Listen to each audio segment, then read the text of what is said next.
네, 여러분 시작하겠습니다. 안녕하십니까. 네, 형법의 장지혁입니다. 오랜만이에요.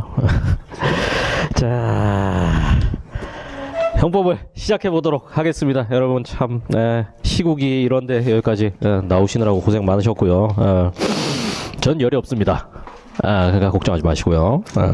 우선 이번 수업부터 요 새로운 책으로 요게 강의하게 됐으니까 가급적이면 요 새 책을 준비해 주시도록 하고요. 가급적이 아니라 저는 새 책으로만 나갈 거예요. 이번에는. 그러니까 기존 거를 제가 이렇게 개정을 해가지고 뭐 추록을 좀 드리고 이렇게 했으면 좋겠는데 워낙 좀 바꾼 게 많아가지고 기존 책도 기가 막히지만 조금 더 개선을 하고자 이제 노력을 많이 해가지고 배치나 판례나 구성이나 설명이나 이런 거를 많이 바꿔갖고 제가 추록을 만들다 에이씨 해버렸어요.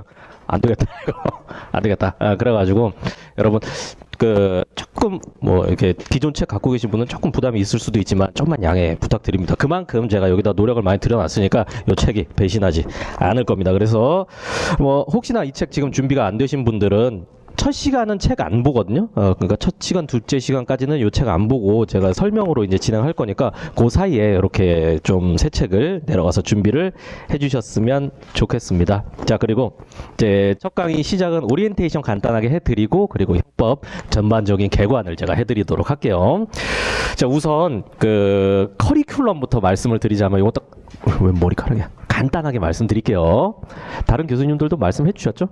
학원이 스텝 1부터 스텝 2, 3, 4, 5 이렇게 진행이 됩니다. 근데 이 1은 이제 기본 강의고요. 이 2는 심화. 그리고 여기까지가 이제 기본 베이스를 까는 그런 거라고 생각하시면 돼요. 그런 다음에 여기서 이제 기출 문제 풀고 그 다음에 여기 전범위 모의고사를 풉니다. 여기는 이제 진도별이 되겠고요. 그런 다음에 마지막으로 파이널을 진행하게 될 겁니다.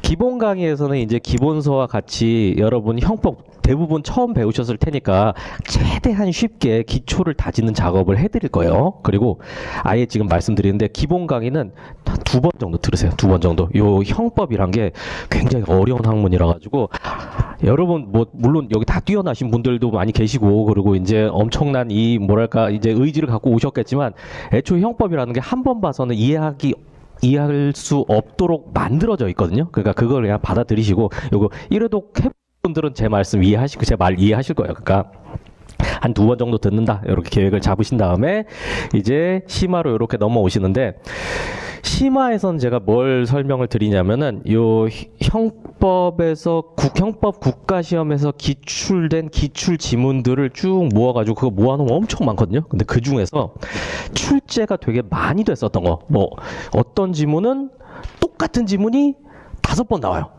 어떤 지문은 똑같은 지문이 9번 나와요. 어떤 지문 제가 이렇게 소팅하다 보니까 많은 지문은 14번까지 나오더라고요. 그러니까 토시 하나 안 바꾸고 그냥 똑같은 판례에서 뗀 똑같은 지문이 계속 나와요. 근데 그거 틀리면 진짜 양심 없는 거죠. 그러니까 그런 걸 위주로 해가지고 제가 1000개 지문을 선정을 한 다음에 스텝 5X로 교재를 만들었어요. 그러니까 기본 강의 어느 정도 된 상태에서 이제 그렇게 핵심 OX 천제를 하면은 형법에서 출제되는 시험의 엔간한 핵심들은 이제 좀 이해도 하고 그리고 OX도 풀 수 있고 요 정도 수준이 되겠죠. 그렇게 하고 이제 베이스를 잡는 거예요.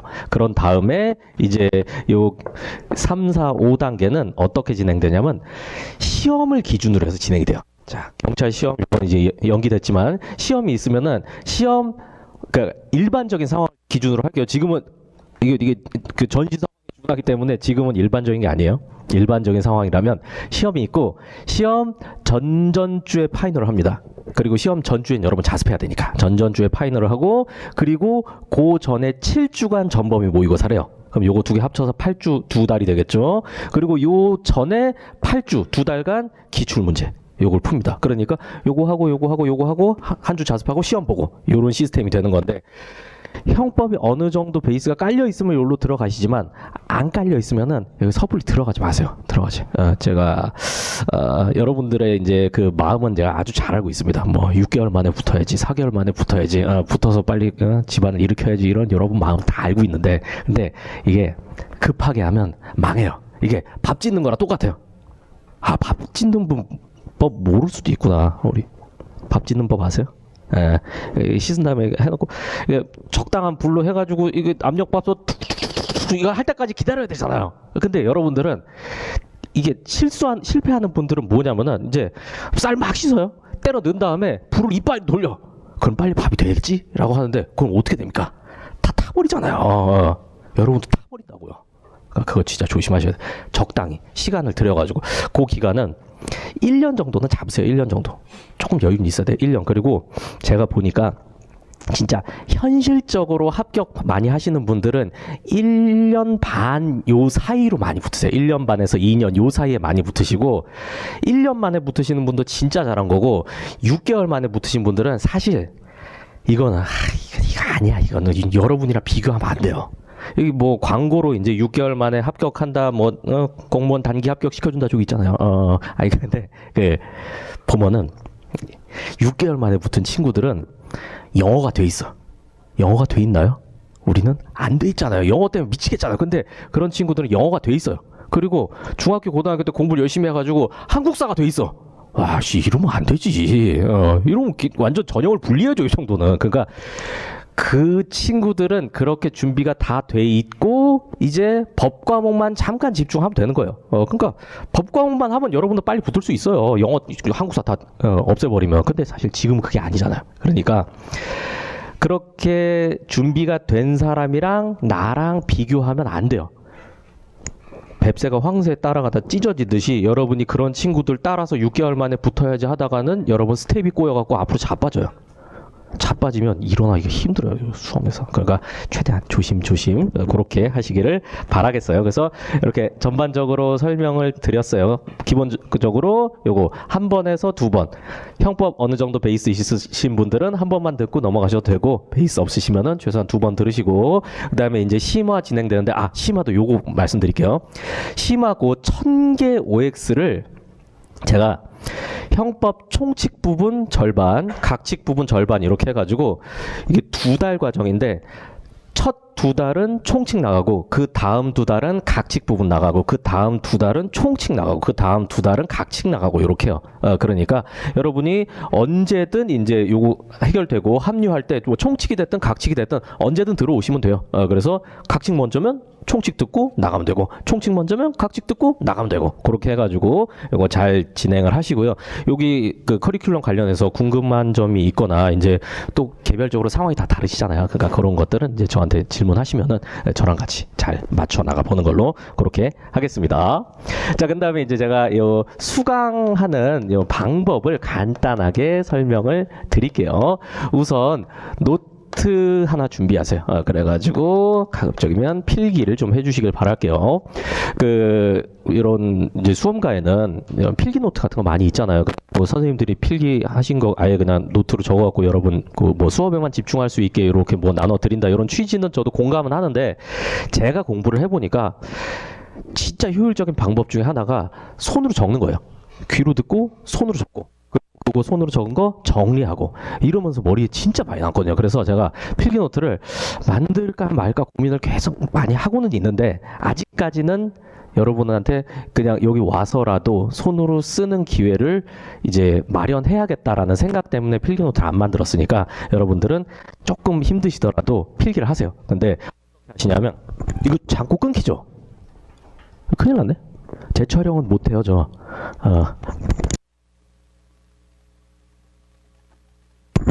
제 촬영 왜 못하냐면 짜증나서 짜증나서 별거 아니고 뭐 제가 대단한 사람은 아닌데 저도 감정이 있잖아요. 하기 싫어서 이거 어떻게 해요? 중간에 그러면 모르겠는데 첫부터 그러면은 조금 이게 이상이 있으면 저한테 바로 얘기해 주세요. 예. 이제 다시 나갈게요. 노트 필기 그러니까 어쨌든 하시라고요. 하시라고 하셨죠? 노트 필기 하시고 자 그 다음에는 어떤 거냐면 이제 복습 방법 말씀드릴게요.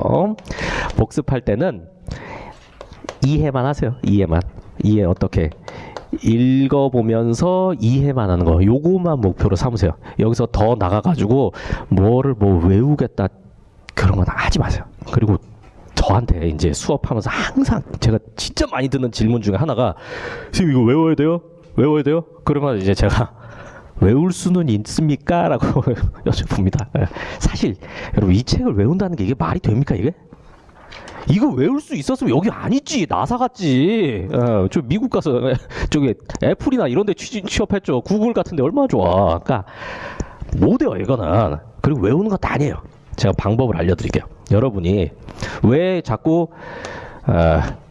외워야 되냐라고 물어보는 것도 제가 알고는 있습니다. 자, 외운다라는 말의 개념부터 한번 생각을 해보면은 외운다라는 말의 두 가지가 암기한다는 말도 있고 숙지한다는 말도 있고 두 가지 뜻을 가지고 있는데 우리는 그냥 일상 용어로 외운다라고 말을 하는 거죠. 근데 형법에서 대부분은 숙지만 하면 돼요. 숙지는 보면 아 옛날에 봤던 거다. 아 이거 대충 뭐다. 이 정도 알 수 있는 정도. 그런데 덮고 나면 기억이 사라져요.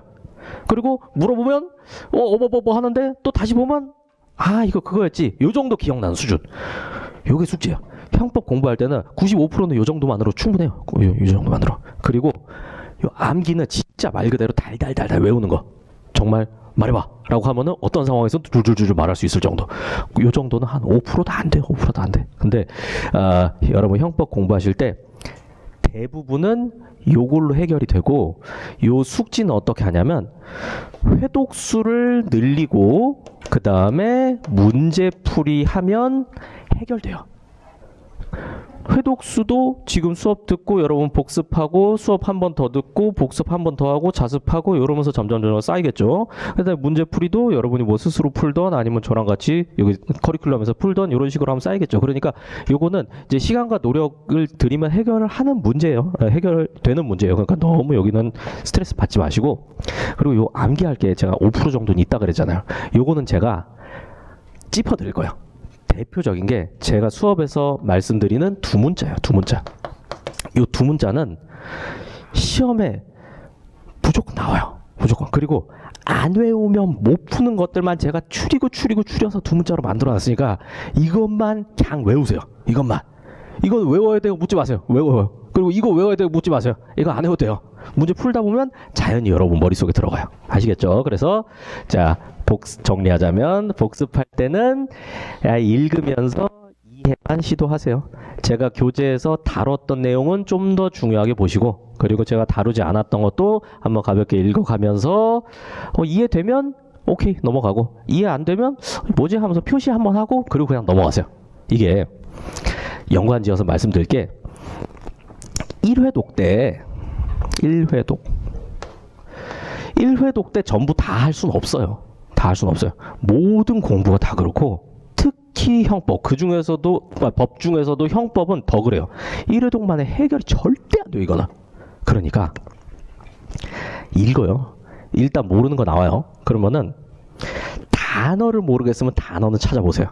근데 뭐 전반적인 내용 너무 뭐 모르는 단어도 너무 많다거나 아니면 전반적인 논리를 모르겠다거나 뭔 소리 하는지 도저히 모르겠다. 그러면 어떻게 해야 될까요? 존잘남 어떻게 해야 될까요? 넘어가야 돼요. 넘어가야 돼. 찾아보면 안 돼. 찾아보면 이게 제가 말씀드렸죠. 용어 뭐 단어라고 볼 수도 있고요. 아니면 뭐 개념이라고 볼 수 있어요. 요런 거는 찾아보세요. 이런 거는 이제 뭐 제가 수업에도 말씀드리겠지만 사전 찾아보기도 한번 하세요. 근데 이 이상의 것들은 모르면 그냥 넘어가세요. 1회독 때는. 그게 훨씬 더 현명한 방법이에요. 넘어가세요. 표시하고 넘어가고 표시하고 넘어가고. 그리고 용어 관련해서 말씀드리자면 형법을 이해하기 위해서는 용어 베이스가 굉장히 많이 깔려야 돼요. 이 형법이 쉽게 말해서 독일어 같은 거예요. 이게. 여러분 독일어 배워보셨나요? 요즘은 독일어 선택 같은 거 거의 안 하잖아요. 독일어를 읽을 수 있습니까? 읽을 수 있습니까? 사실 읽기도 어렵지만 읽는 거 배운다 그래도 뜻을 알 수가 없잖아요. 그러니까 요거는 여러분 독일어 배우는 거랑 똑같아요. 아니면은 뭐 이런 거 생각해 볼 수도 있죠. 찌아찌아족이 한글 책을 공부하는 거예요. 그러면 저기 찌아찌아족은 한글은 쓰잖아요. 그러니까 걔네 우리 소리 나는 대로 읽을 수는 있어요. 근데 뜻은 몰라. 여러분이 똑같아요. 이거 읽을 수는 있어. 한 번은 기망행위의 대상은 사실관계적 구체적으로 증명할 수 있는 과거 현재 상태에서 이거 읽을 수는 있어요. 근데 쭉 읽어보면은 머리 남는 게 없어. 왜? 개념이 없으니까 머릿속에. 그 기본 용어 베이스가. 그래서 제가 수업 시간에도 말씀드리고 그 다음에 우리 행복한 교실 때 테스트도 볼 거예요. 테스트. 제가 교재 보시면은 그 앞에 이렇게 해놨는데 이건 이따 보여드릴게요. 그래서 그 교재 앞에 제가 정리해놓은 기초 개념을 베이스로 해가지고 여러분 주관식 테스트도 보고 자꾸 스트레스도 드리고 인권 침해도 하고 그러면서 여러분 머릿속에 집어넣을 거예요. 그러니까 요거는 이제 저랑 같이 하시고 부족 조금 이게 본인이 미진하다 싶은 거 나는 모르겠다 설명 안 해줬는데 나는 이것도 모르겠다라고 하면은 이제 그거 막 대놓고 말하면 뭐 하잖아요. 선생님 저 이거 모르겠는데요. 그러면은 좀 그렇잖아요. 그러니까 뭐 조용히 찾아보세요. 그리고도 이해 안 되면 저한테 오시고 그런 식으로 하면은 어느 정도 해결이 될 겁니다. 자, 그래서 수업 방법도 이 정도만 일단은 말씀드리도록 할게요. 여러분 합격하기 위해서는 이 필요한 시간과 노력을 들여야 돼요. 그러니까 그거 안 드리고 어떻게 빨리 붙어야지 그런 거 없다고 보시면 돼요. 그냥. 여러분 살면서 뭐 복권 당첨되거나 그런 적 있어요? 로또 1등 돼보신 분? 없죠. 없죠. 공부 안 하고 시험 붙는 거 로또 1등 당첨되는 거랑 비슷해요. 비슷해요. 누군간 그렇게 될 수도 있어요. 근데 나는 아니잖아요.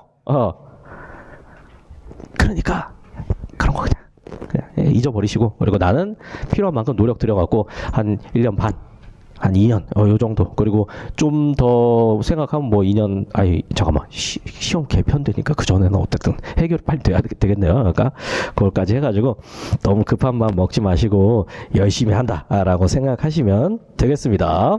자, 그리고 요 새로운 교재 소개는 제가 책 진도 나가면서 이렇게 설명을 드리도록 할게요. 자, 그러면은 이제 연습장 꺼내시고요. 연습장 꺼내시고 형법 개관해 드릴게요.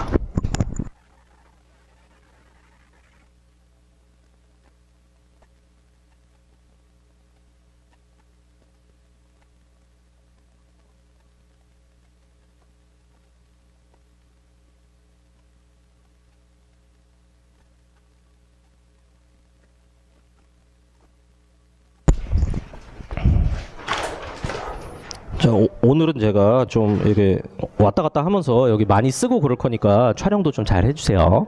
힘드시겠지만.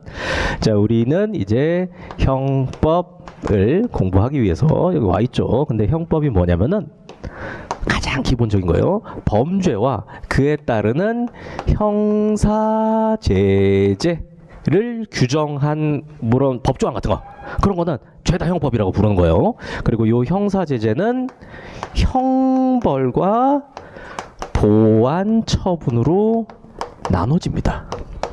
형벌은 우리가 익히 알고 있는 뭐 사형이나 징역이나 이런 것들을 형벌이라고 그러고 보완처분은 행위자의 위험성 때문에 행위자의 장래 위험성 때문에 가해지는 제재인데 대표적으로 전자발찌 이런 거가 보완처분에 해당됩니다. 그리고 요 형법 관련해 가지고 형법의 의미가 두 가지가 있는데 형식적 의미의 형법과 실질적 의미의 형법 이렇게 두 가지가 있습니다. 교재도 있어요. 찾아보시면 형식적 의미의 형법은 뭐냐면은 형법전이라고 이름 붙여진 대한민국에서 딱 하나 존재하는 그 법. 우리가 그냥 형법이라고 부르면 뭐 대한민국 뭐 형법, 민법, 형법, 상법 이런 거 부를 때의 그 형법전. 그거를 지칭하는 겁니다. 그리고 실질적 의미의 형법은 뭐냐면 이름은 형법이 아니더라도 범죄와 형벌을 규정한 법조항은 전부 다 실질적 의미의 형법 안에 포함돼요. 자, 다시 한번. 형식적 의미의 형법은 이름이 형법이라고 되어 있는 법전 그 하나. 그리고 실질적 의미의 형법은 법전 이름은 불문하고 그 내용 안에 범죄와 형벌이 규정되어 있으면은 실질적 의미의 형법 안에 들어가는 거예요.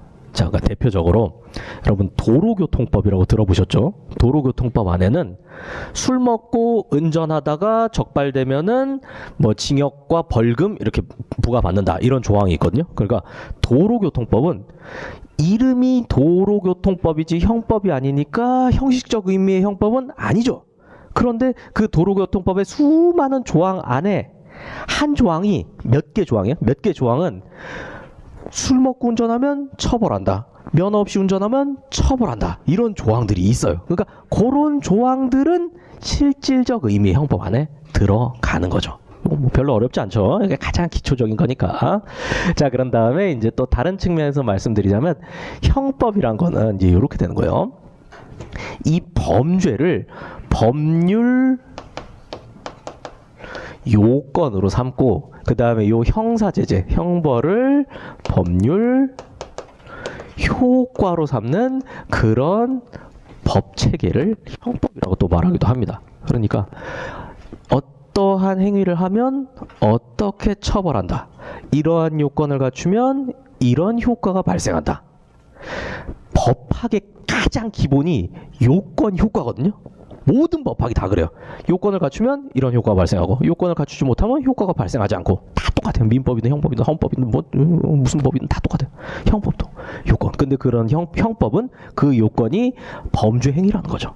그리고 그 효과는 형사제재, 형벌과 보완처분 이렇게 되는 거죠. 그래서 자 어떤 이제 법률 사실이라고 하는데 어떤 사실관계가 있으면은 그 사실관계가 형법의 요건에 해당되는지 보고 요건에 해당한다면 형사제재라는 법률 효과가 발생한다. 요게 형법이다. 요렇게 또 생각하셔도 돼요. 제가 형법에 대해서 다양한 측면에서 말씀드리는 거니까 일단 요렇게 메모해 두시고 그런 다음에 이제 뭐 복습해 보시고 이렇게 하면은 될 겁니다. 자, 그런 다음에 이제 좀 더 실전적인 말씀을 드리도록 할게요. 우리가 앞으로 이제 요거 잠깐 지울게요. 적으셨죠? 형법이 실제 상에서 어떻게 적용되는지 그 적용 단계를 제가 지금부터 보여드릴 거예요. 그래서 그 형법의 적용 단계는 일단 범죄의 성립 요건을 검토하고요.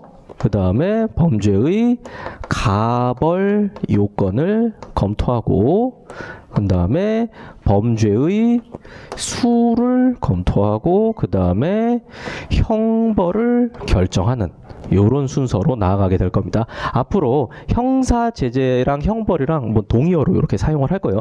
이 중에서 정말 핵심적인 거는 요거니까 그래서 잘 알아들어 주시고요. 우리는 범죄 성립 요건부터 차근차근 검토를 해나가 볼 거예요.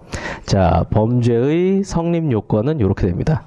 구성 요건, 해당성, 그리고 위법성, 그리고 책임성. 그냥 책임이라고 부르는 경우가 더 많아요.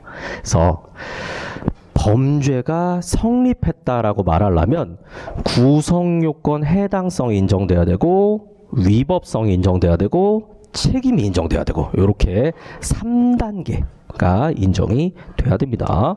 그런데 이제 구성요건 해당성부터 알아봐야겠죠. 자, 구성요건 해당성이란 행위자의 행위가 구성요건을 충족하는 성질입니다. 이렇게 되면은 이제 행위자는 뭔지 아시겠죠? 행위도 대충 알겠죠? 근데 구성요건 이걸 모르겠죠? 구성요건. 그래서 이 구성요건의 개념도 알아야 돼요. 구성요건은 뭐냐면은 그 법률상 금지되거나 혹은 요구되는 행위를 일반적, 추상적으로 규정해 둔 것. 이렇게 정리가 됩니다. 벌써 중요한 개념이 두 개가 나왔어요. 구성요건 해당성. 반드시 이 정도는 거의 암기할 정도로 알아야 돼요. 구성요건 해당성 그리고 구성요건. 자, 그러면은 제가 예를 들어가지고 구성요건이 뭔지 말씀드리도록 할게요. 제가 예 들어드리면 여러분 다 아실 거예요. 자, 형법 250조는 살인죄라는 거를 규정을 하고 있어요. 근데 살인죄에서는 사람을 살해한 자는 사형 무기 5년 이상의 징역에 처한다. 이렇게 규정을 하고 있습니다. 가장 이제 네임드 법조항이죠. 자, 이렇게 되면은 보세요. 사람을 살해하면 사형 무기 5년 이상의 징역에 처한다. 앞이 뭐예요? 저기서 말씀드린 법률 요건이죠. 지금 지웠는데 이게 요건이 되겠죠. 그리고 이 뒤에가 효과가 되겠죠. 요건과 효과. 그리고 요걸 잘 읽어보시면은, 자, 제가 질문 드릴게요. 250조의 살인죄는 금지를 규정하고 있습니까? 요구를 규정하고 있습니까? 금지죠. 이게 어떤 논리 구조냐면, 하면 처벌하니까 결국은 하지 말란 얘기죠. 우리 이 정도 할 수 있잖아요. 한 자는 처벌하니까 하지 마라. 그러니까 금지 규정이라고 말하는 거예요. 자, 그러면은 이제 제가 다른 예를 또 들어드릴게요. 형법 319조 2항에 보면은 퇴거 불응죄라는 게 규정이 되어 있는데, 퇴거 불응죄는, 자, 제가 조금 각색을 할게요. 주거 등에서 퇴거 요구 받고 이에 응하지 아니한 자는 처한다. 법정형 생략하고요. 이렇게 규정이 되어 있어요. 여기도 역시 요 앞이 법률 요건이고 요 뒤가 법률 효과가 되겠죠. 그런데 여기서는 좀 다르죠. 하지 아니한 자는 처벌한다. 그러니까 이거는 해라는 게 전제되어 있는 거죠. 요런 걸 바로 요구 규정이라고 부르는 거예요. 요구 규정, 명령 규정, 그리고 이런 거는 금지 규정이라고 부르는 겁니다. 이것도 구성 요건이고 이것도 구성 요건이에요. 그러면은 여기 우리 잘생긴 오빠가 뒤에 있는 언니를 찔렀어요. 아니 냄새나 그러면서 찔렀어요. 그렇게 되면은 찔러서 죽었다라고 하면 사람이네, 사람이 사람을 살해했네. 그러면은 이런 효과가 발생한다.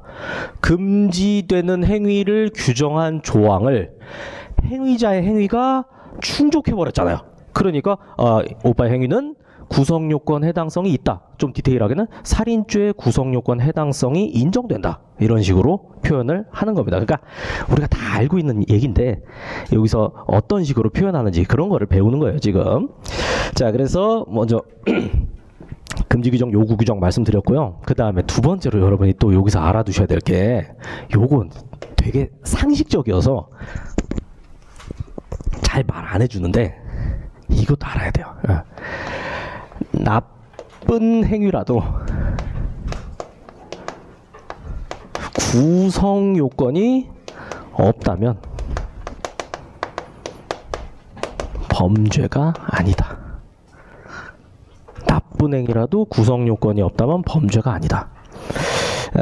여러분이 이제 형법을 처음 배우다 보면은 이제 약간 관점이 바뀌어요. 그래서 세상 모든 게 다 범죄로 보여요. 그래서 이거 왜 처벌 안 하지? 저 새끼 왜 안 죽이지? 막 이런 생각이 드는데, 이게 아무리 나빠 보이는 행위라도 구성 요건이 없으면 그거는 범죄라고 말할 수가 없어요. 이건 이제 제 경험을 토대로 말씀드릴게요. 좀 가볍게 들으세요. 제가 이건 또 이제 벌써 한참 됐네요. 이제 제가 죄송합니다. 자꾸 나이를 먹어가니까. 제가 예전에 이제 강원랜드 갔다 왔어요. 강원랜드 한 번밖에 안 갔어요. 한 번. 네, 저는 도박을 잘 못해가지고 가니까 돈 잃고 그러니까 재미없더라고요. 그래서 이제 강원랜드 갔다가 이제 밤에 돌아온 다음에 이제 다음 날에 이제 막 늦잠을 자고 있었죠. 늦잠 자고 있었는데 이제 저희 아버지가 갑자기 차키 좀 달라고 차 좀 쓰게, 그래서 이제 차키 이렇게 드리고 낮잠을 막 자고 있었어요. 근데 아버지 전화 오더니 야, 뭐 이렇게 차를 왜 이렇게 험하게 타고 다니나 하시는 거예요, 전화로. 그래서 무슨 일이에요? 그래서 이제 제가 내려가 봤죠. 그래서 아파트 지하 주차장으로 내려갔는데 제 차 있으면 운전석 있고 조수석 있잖아요. 조수석 문짝이 이렇게 우그러져 있는 거예요. 누가 받고 도망갔어요. 그리고 시커먼 차라 가지고 이게 박으니까 막 그 안에 페인트 드러나가지고 막 이게 흰색 줄이 막 가 있어요. 그러니까 막 가슴이 너무 아프잖아요. 근데 아버지가 너 이거 어떻게 뭐 어쩌다 이랬니? 그런데 갑자기 머릿속에 뜨는 게 강원랜드에서 박았나? 그래서 아버지 강원랜드 가서 돈도 잃고 차도 받고 왔습니다. 그러면 안 되잖아요. 그래서 어제 모르겠다고 어버버 한 다음에 돌아와서 잠깐 생각을 해보니까 아무래도 강원랜드에서 박은 건 아닌 것 같아. 아무래도 내가 아무리 돈을 잃어가지고 정신이 없었지만 그때 한 50인가 70인가 쭉 빨리고 왔거든요. 근데 뭐 그 정도면 약과죠 뭐. 근데 저기 뭐야, 친구한테 물어보니까 또 뭐 그 조수석에 탄 친구도 야 만약에 그게 거기서 때려 박았으면 내가 알지 않겠니? 뭐 이런 얘기를 하길래 그런 것 같다. 그러면 우리 지하주차장에서 누가 받고 도망쳤구나 라는 결론이 들더라고요. 그럼 지하주차장에는 뭘 봐야 돼요? 뭐가 있어요? CCTV가 있잖아요. 그래서 얼른 관리 사무실로 뛰어가죠. 그래서 제가 뭐 몇 동 거주자인데 하면서만 이제 쓴 다음에 이제 그 CCTV를 열람을 했어요. 근데 CCTV를 막 돌리다 보니까 발견했어. 자, 제 차예요 이게. 제 차. 그 다음에 옆차. 옆차가 이제 시동이 딱 걸리더라고요. 이게 라이트가 딱 켜지는 걸 보고 시동 걸리는 거 알 수 있었죠. 요걸로 할게요. 시동이 부르릉 걸리더니 쿵. 이러고 잠깐 정적이 울리다가 슥 비웅 간 거예요. 이 새끼가 그래가지고 이거 지하 3층이었어요. 지하 3층. 그러니까 지하 3층을 돌아서 지하 2층을 돌아서 밖으로 나가서 아파트 그 내부 도로를 지나서 경비실을 통해서 나갈 거 아니에요. 그러니까 그 사이 CCTV가 얼마나 많아. 그래갖고 넌 뒤졌다 그러면서 CCTV를 제가 이제 가서 봤죠. 이제 그래서 다시 이제 요거 해가지고 딱 자동차 이제 확보했어요. 까만색 그랜저 예전에 TG 차량이었어요. 그랜저 TG 그리고 그 전국 번호판 하얀색 번호판 이제 한 거 있잖아요. 그거까지 다 확보를 했어요. 근데 이제 번호가 잘 안 보여. 번호만 알면 이제 끝났잖아요. 이제 이놈 잡는 거. 그래서 이제 번호를 이제 보려고 하는데 잘 안 보여. 그래서 저는 이제 이거 TV에서 보면 이렇게 번호판 CCTV 확대하다 보면 이렇게 되잖아요. 그래갖고 CSI 생각하고 이렇게 확대됐더니 어떻게 되는지 아세요? 도트가 이만해져요. 도트가 하나도 모르겠어. 그래가지고 이게 으이씨 뭐지 CSI 이 새끼들만 하면서 이제 식별이 안 돼. 그래가지고 제가 요거를 이제 최대한 그래도 번호판이 조금 보일 만한 화면들을 한 뭐 10개 정도 이렇게 캡처를 했어요. 그런 다음에 그걸 이제 CD에 복사를 해가지고 경찰서에 들고 갔어요. 경찰서에. 근데 제가 경찰서에 들고 가면서도 저는 이게 경찰이 안 봐줄 가능성이 크다라는 걸 알고 있었어요. 왜일까요? 이게 범죄일까요? 아닐까요? 물론 지금 맥락상으로 보면 범죄가 아닐 것 같죠? 그런데 남의 차 때려받고 도망치면 왠지 처벌해야 될 것 같잖아요. 이렇게 나쁜 게 어딨어요. 문짝이 200만 원. 그러니까 근데 보세요. 일단 타인의 재물을 부쉈기 때문에 형법상의 손괴죄가 문제가 돼요. 근데 형법상의 손괴죄는 고의범만 처벌하고 과실범을 처벌하는 구성 요건이 없어요. 그러면 요 나쁜 놈의 행위가 고의인지 과실인지 판단해야 되는데 우리 요거 나중에 배우겠지만 고의는 알고서 일부러 하는 거예요. 일부러. 그리고 과실은 실수로 하는 거예요. 이 새끼 한번 봐요. 고의예요, 과실이야? 과실이죠. 이거는 옆에 있는 시커먼 차 때려 박아야지라고 쾅한 게 아니라 어마타다 이렇게 된 거잖아요. 그러니까 과실이란 말이에요. 그러니까 형법상으로 구성 요건이 없어요. 근데 두 번째로 자동차 박으면 우리가 뭐라 그래요? 박고 도망치면? 뺑소니라 그러죠. 뺑소니. 이게 도로교통법이나 뭐 특가법상에 이제 뭐 도주 차량 운전죄 뭐 이제 이렇게 얘기를 하는 건데, 근데 그 뺑소니 이런 거, 자 도로교통법 위반죄 이것도 안 돼요. 왜냐하면 아파트 지하 주차장은 도로가 아니라서. 도로 아니에요, 진짜. 그러니까 이것도 안 돼, 형법도 안 되고 도로교통법도 안 되는 거예요. 그럼 요 행위는 범죄예요, 아니에요? 아니란 말이에요. 이게 범죄가 아니에요. 민사상으로 돈을 물어줘야 하는 관계는 맞지만 형사상으로 국가가 형벌권을 행사해가지고 이놈을 잡아 가두고 처벌하고 이런 행위는 아닌 거예요. 이게 나라마다 또 달라요. 어떤 나라는 이렇게 실수로 손괴했을 때 처벌하는 나라도 있어요. 그리고 우리나라도 도로에선 실수로 손괴하고 튀면 처벌해요. 근데 도로가 아니면 또 처벌 안 해요. 그러니까 이거는 법제마다 이제 시대마다 지역마다 다른 거예요. 근데 저는 이제 재수없게 죄가 아닌 그냥 거기에 걸렸죠. 어쨌든 그래갖고 이제 그거 들고 경찰서 갔는데 요 이후 얘기는 제가 나중에 시간 될 때 해드리도록 하겠습니다. 제가 계속 이렇게 여기까지만 얘기하고 지난번에 제가 이 썰을 마무리를 못 지었는데 제가 요번에는 제가 꼭 썰 보증제 제가 요거 제가 꼭 마무리 짓도록 하겠습니다. 어쨌든 지금 바빠서 안 돼. 지금 아시겠죠 뭔지 아시겠죠? 그래요. 쉴 때가 됐나? 여러분 이렇게 제가 힘드네요. 제가 힘들어요. 벌써 힘들면 안 되는데. 자, 그래서 이제 구성요건 해당성 말씀드리는 건데 이제 이렇게 정리가 되고요. 구성요건은 이제 나중에 더 자세하게 설명드릴 테니까 지금은 이제 개략적인 것만 말씀드릴게요.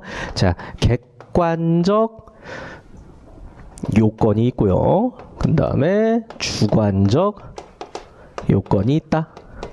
이 정도만 적어 놓으세요. 이거는 이제 나중에 다 연결 지어 드릴 겁니다. 여기까지만 적어 놓을게요. 객관적 요건은 외부적 상황. 앞으로 형법에서 객관적이다라고 하면 외부적 상황을 지칭하는 거구나 이렇게 아셔야 돼요. 그리고 주관적이다라고 하면은 내부적인 의사. 내부적 의사 뭐예요? 생각이잖아요. 생각. 이런 걸 지칭하는 거구나 이렇게 알아두시면 돼요.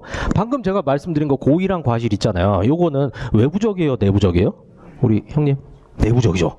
생각이니까 잘하셨어요. 그런 식으로 하면 돼요. 그리고 이렇게 이놈이 제 차를 때려박고 도망친 이런 거는 외부적이에요? 내부적이에요?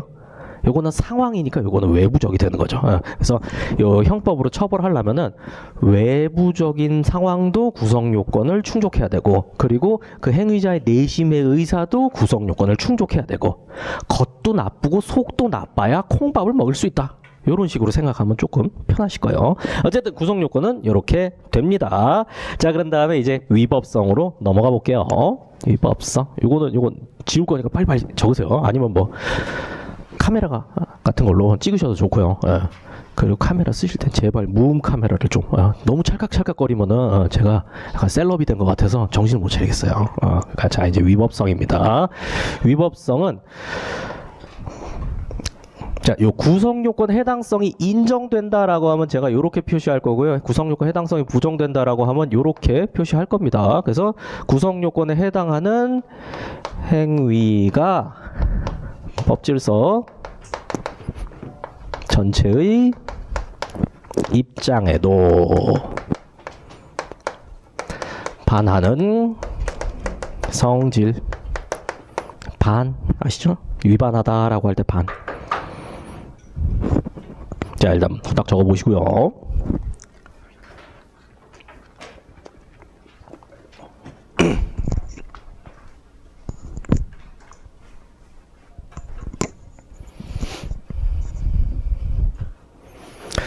요게 이제 지금은 여러분 뭐 아무것도 베이스가 없으니까 그냥 그런가 보다 하는데, 생각을 조금만 해보면 되게 이상한 말이에요.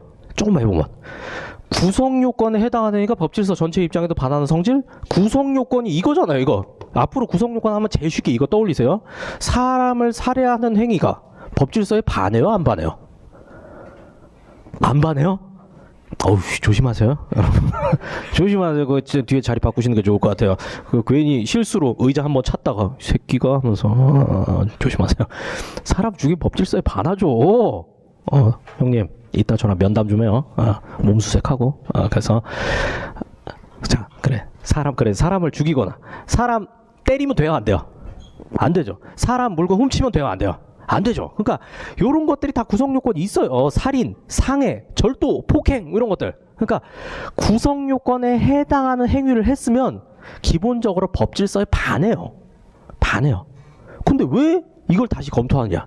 왜냐하면은 구성 요건에 해당한 행위는 원칙적으로 법질서에 반하지만 진짜 예외적으로 법질서에 반하지 않는 경우도 있어요. 제가 사람을 죽였어요. 근데 재반 상황을 따져보니까 강도가 갑자기 저희 집에 침입을 해가지고 막 저를 찌르려고 하기에 제가 그걸 뺏어가지고 얍 해가지고 찔러 죽였다 라고 하면, 그런 건 또 상황상 이 새끼 봐줘도 되겠네 이런 느낌이 들잖아요. 이런 거 걸러내려고 이게 있는 거예요. 그러니까 정리하자면 구성요건에 해당하는 행위는 원칙적으로 위법성이 있어요. 법질서에 반해요. 근데 정말 예외적으로 법질서에 반하지 않는 그런 상황이 있는지를 검토하기 위해서 이 단계가 있는 거다. 자, 그래서 추가적으로 적어드릴게요. 여기서는 어떻게 되냐면은 원칙, 앞으로 제가 원예 이렇게만 적어도 원칙 예외 이렇게 알아두세요. 원칙은 구성요건에 해당하는 행위는 법질서에, 자, 구성요건에 해당하는 행위는 위법성이 있습니다. 근데 이거를 추정 정도로 표현을 해요. 위법성 추정. 네, 자, 예외적으로 위법성 조각사유. 글씨가 왜 이렇게 안 나오지? 위법성 조각 사유 이런 말 들어보셨어요? 살면서? 위법성 조각 사유에 해당 시 위법성이 없다.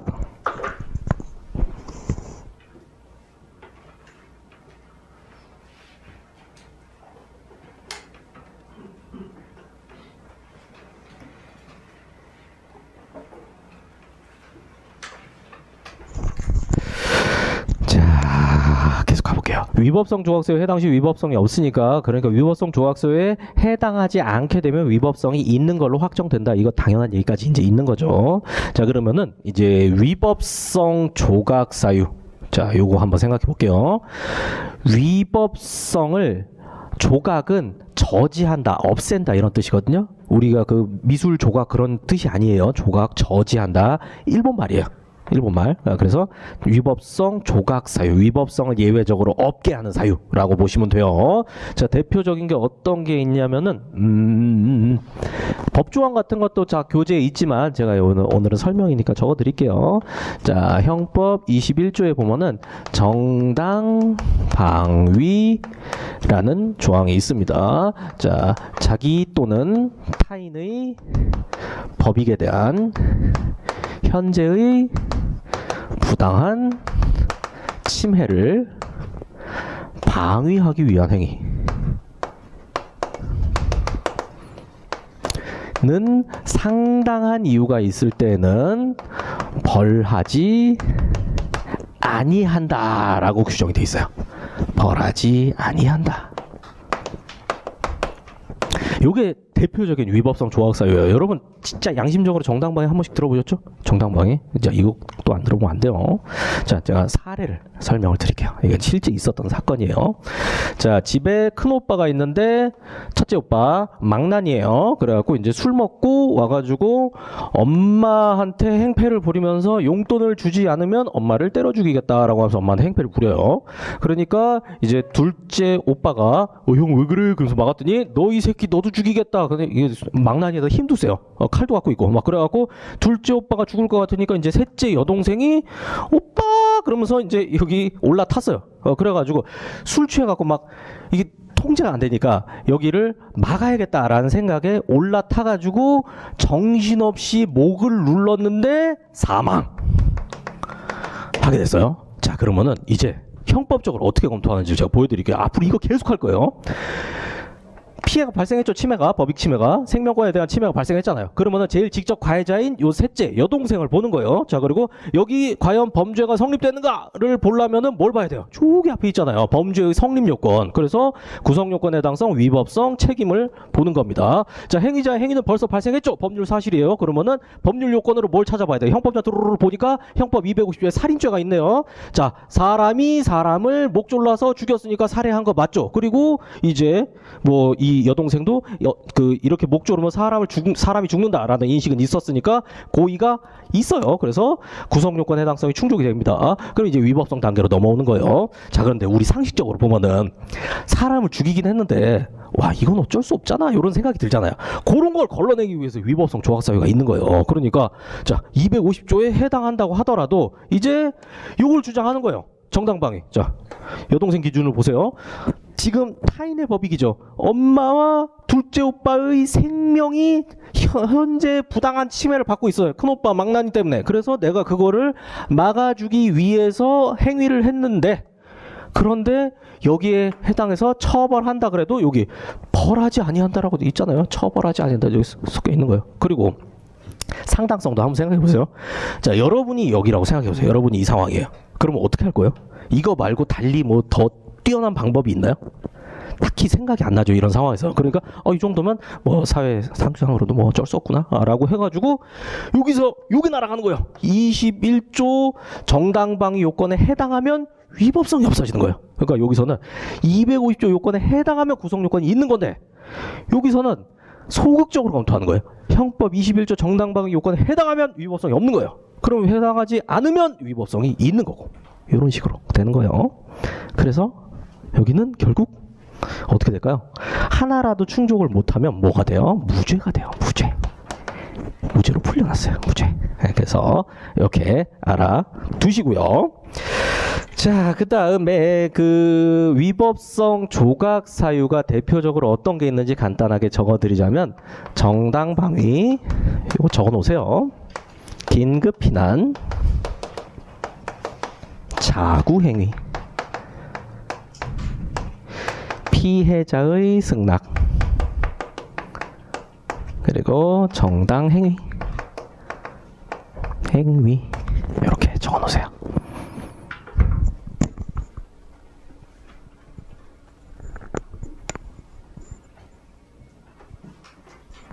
제가 위법성 조각사유 관련해서 높아심에 하나만 더 말씀드릴게요.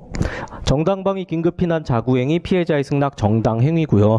여기 저 뒤에 계신 분들은 모니터 보시면 되는데 요 모니터 앞에 애매하게 잘 안 보이시는 분들은 그 카메라로 찍어갖고 이렇게 확대하면 또 보이더라고요. 그래서 그런 IT 기능을 좀 활용해가지고 이렇게 제가 여러분 다 보이게 글씨를 크게 쓰고 싶은데 이게 크게 쓰면 적을 게 너무 많아가지고 양해해 주시고요. 자, 그러면 하나 더 설명드리고 쉬죠. 힘드니까. 여러분, 도박이 대한민국에서 허용이 될까요? 안 될까요? 도박, 카지노 가는 거 될까요? 안 될까요? 전잘남 돼요? 안 돼요? 예. 안 되는데. 예. 됐네. 예. 그러니까 자, 제가 말씀드릴게요.